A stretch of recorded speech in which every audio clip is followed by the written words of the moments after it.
Assalamualaikum warahmatullahi wabarakatuh. Kami dari kelompok 3. Di sini kami akan mempresentasikan mengenai return dan risiko portofolio yang beranggotakan yang pertama ada Hasbullah Zaki, yang kedua dengan saya sendiri yaitu Eka Putri Anggriani, yang ketiga Putri Lesti Aprianti, dan yang terakhir yaitu Hasbi Nada Akhir.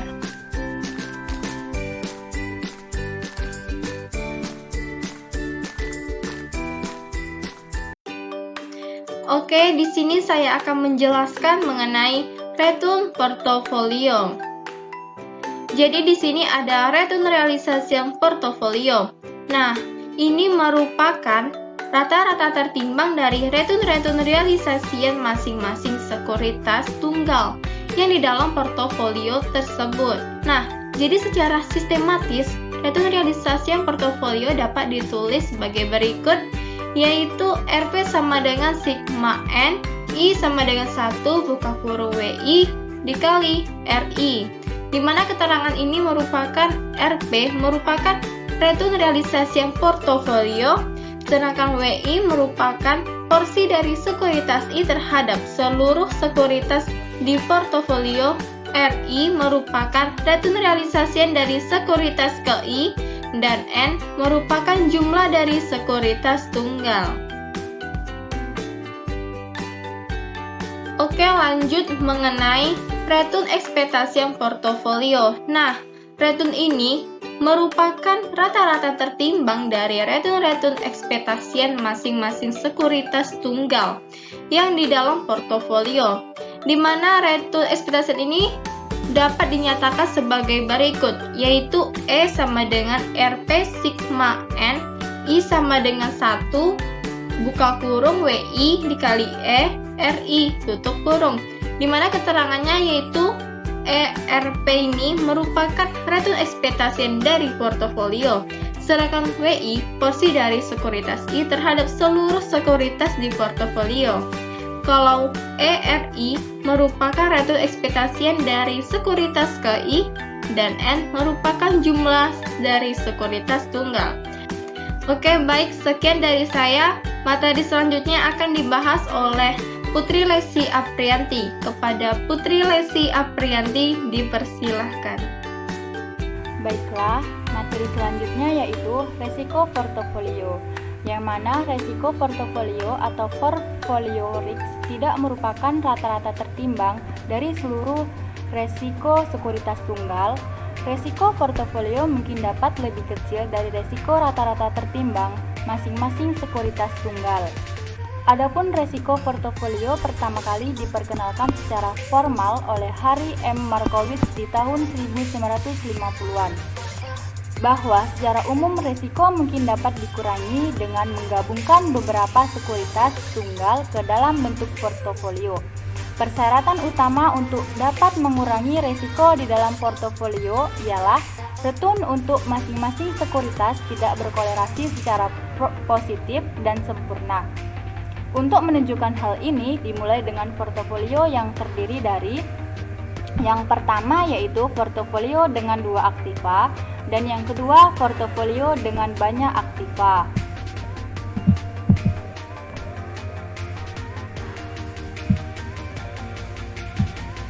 Selanjutnya yaitu portofolio dengan 2 aktiva. Adapun contohnya, misalnya ada 2 portofolio yaitu sekuritas A dan sekuritas B. Porsi sekuritas A di dalam portofolio adalah sebesar A dan B sebesar B atau 1 dikurang A. Return realization sekuritas A dan B berturut-turut adalah RA dan RB. Adapun rumus untuk mencari return sekuritas A dan B yaitu RP sama dengan A dikali RA ditambah B dikali RB. Rumus untuk mencari return portofolio ekspektasi yaitu E buka kurung RP tutup kurung sama dengan E buka kurung A dikali RA ditambah E buka kurung B dikali RB. Selanjutnya yaitu pengukur resiko. yang mana pengukur resiko ini salah satunya yaitu deviasi standar dan varian. Varian merupakan kuadrat dari deviasi standar.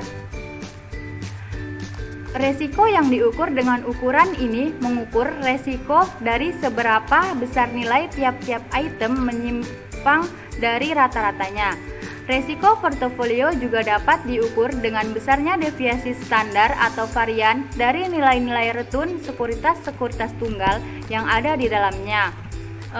Untuk menghitung pengukur resiko yaitu menggunakan rumus var buka kurung RP tutup kurung sama dengan toh P kuadrat sama dengan E buka kurung RP dikurang E buka kurung RP tutup kurung pangkat 2 atau kuadrat.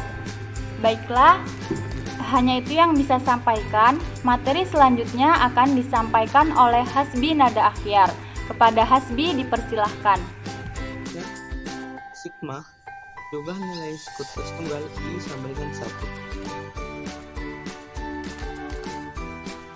dalam kurung return masa depan saham A ke kondisi U dikurang return ekspektasi saham A kali return masa depan saham B kondisi ke I dikurang return ekspektasi saham B. Untuk kurung kali probabilitas terjadi masa depan untuk kondisi KI. Konvarian menggunakan data historis. Konvarian return antara saham A dan saham B sama dengan resiko return antara saham A dan saham B. Sigma jumlah dari observasi data historis untuk sampel I sama dengan 1. Kurung return masa depan saham A ke I kurang return ekspektasi saham A dikali return masa depan saham B kondisi ke I dikurang return ekspektasi saham B untuk kurung per jumlah dari observasi data historis untuk sampel besar.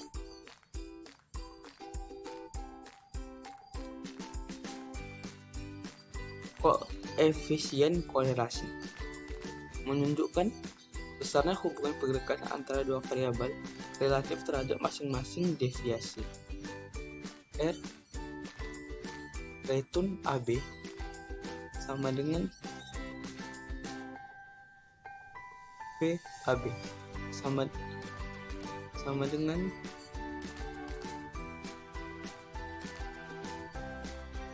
varian return antara saham A dan B per resiko return saham A dan saham B. Nilai koefisien korelasi plus 1 menunjukkan korelasi positif sempurna. Nilai korelasi 0 menunjukkan tidak ada korelasi. Nilai koefisiensi korelasi min 1 menunjukkan korelasi negatif sempurna.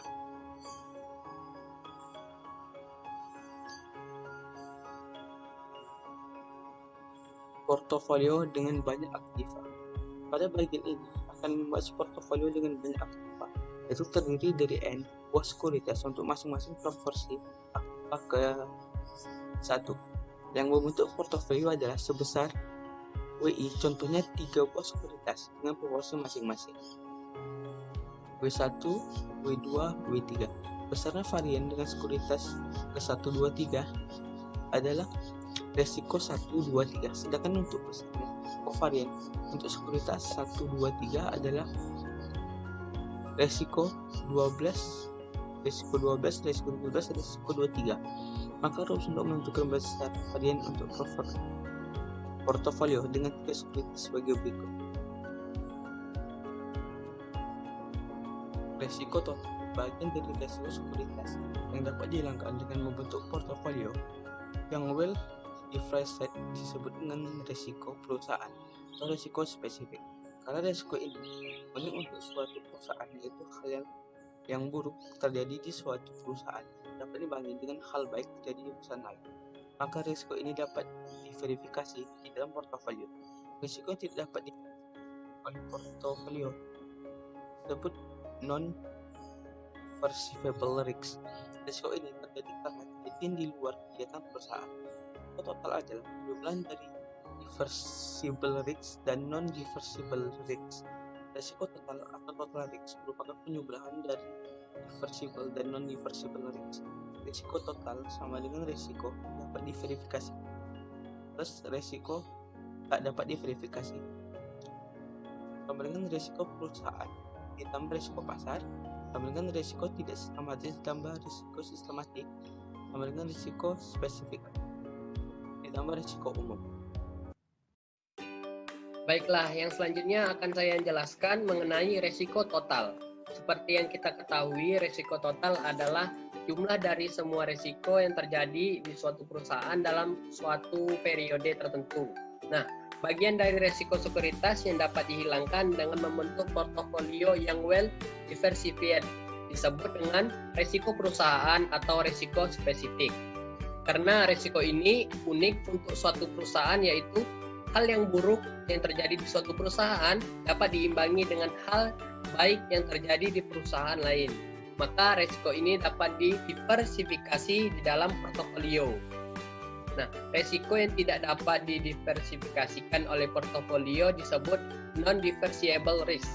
Risiko ini terjadi karena kejadian di luar kegiatan perusahaan.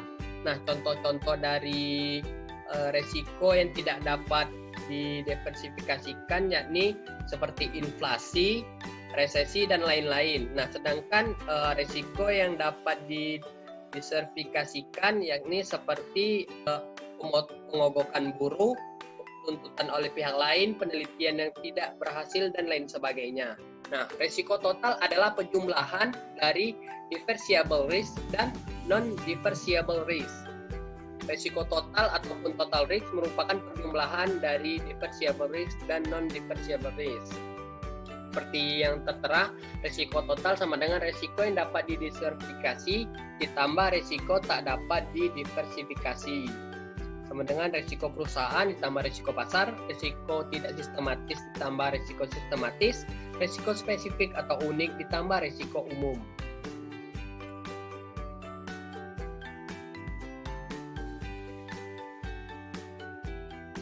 Selanjutnya, diversifikasi. Risiko yang dapat didiversifikasikan adalah risiko yang tidak sistematis atau risiko spesifikasi dan unik untuk perusahaan. Diversifikasi risiko sangat penting untuk investor karena dapat meminimumkan risiko tanpa harus mengurangi return yang diterima. Adapun beberapa diversifikasi yaitu yang pertama, diversifikasi dengan banyak aktiva. Menurut hukum statistik yang disebut hukum jumlah besar, law of large number, bahwa semakin banyak ukuran sampel, semakin dekat nilai rata-rata dengan nilai ekspektasi dari populasi. Bahwa tingkat hasil, rate of return, untuk masing-masing sekuritas secara statistik adalah independen. Maka dari itu, rate of return untuk satu sekuritas tidak terpengaruhi oleh rate of return sekuritas lainnya. Definisi standar yang mewakili risiko ini dari portofolio dapat dituliskan sebagai seperti ini. Nah, kita lanjut yang kedua, yakni diversifikasi secara random. Diversifikasi secara random merupakan pembentukan portofolio dengan memilih sekuritas secara acak tanpa memperhatikan karakteristik dari investasi yang relevan. Jadi seperti contoh return dari sekuritas itu sendiri, investor hanya memilih sekuritas secara acak. Yang ketiga yakni diversifikasi secara Markowitz. Dengan menggunakan metode mean variance dari Markowitz, sekuritas yang mempunyai korelasi lebih kecil dari +1 akan menurunkan risiko portofolio. Semakin banyak sekuritas yang dimasukkan ke dalam portofolio, semakin kecil risiko portofolio tersebut. Dengan menggunakan Markowitz, diversifikasi ini dapat dibuktikan secara matematis. Misalnya terdapat N sekuritas dalam portofolio dengan proporsi yang sama untuk masing-masing sekuritas sebesar WI.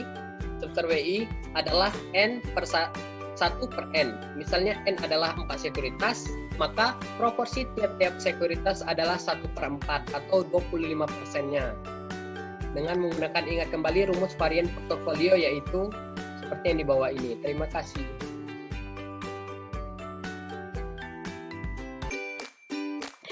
Baik, sekian dari kelompok kami. Saya mewakili kelompok 3 memohon maaf atas segala kekurangan serta kelebihan.